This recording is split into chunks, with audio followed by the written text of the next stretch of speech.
8 июн амири давлати қатар муҳтарам шайх Тамим ибни Ҳамад Оли Сонӣ бо сафари давлатӣ ба ҷумҳурии Тоҷикистон ташриф оварданд. маросими истиқболи расмии меҳмони олимақом дар назди қасри миллат баргузор гардид. асосгузори сулҳу ваҳдати миллӣ, пешвои миллат, президенти ҷумҳурии Тоҷикистон муҳтарам Эмомалӣ Раҳмон, амири давлати қатар муҳтарам шайх Тамим ибни Ҳамад Оли Сониро гарму самимӣ истиқбол гирифта ба болои шоҳсуфаи ифтихорӣ даъват карданд.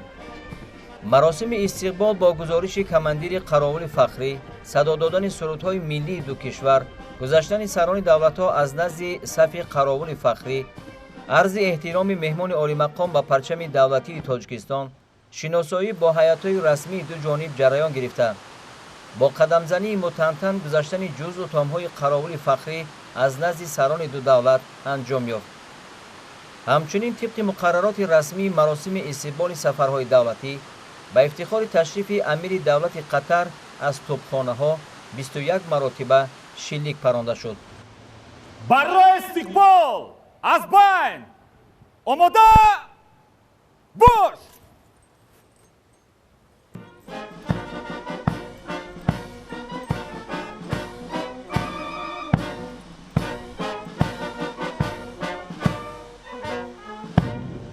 аъло ҳазрат амири давлати қатар батальони қараули фахрӣ ба муносибати сафари давлатии шумо ба сарзамини ҷумҳурии Тоҷикистон саф ороста шуд. командири батальони қараули фахрӣ подполковник ҳофизода.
Selam.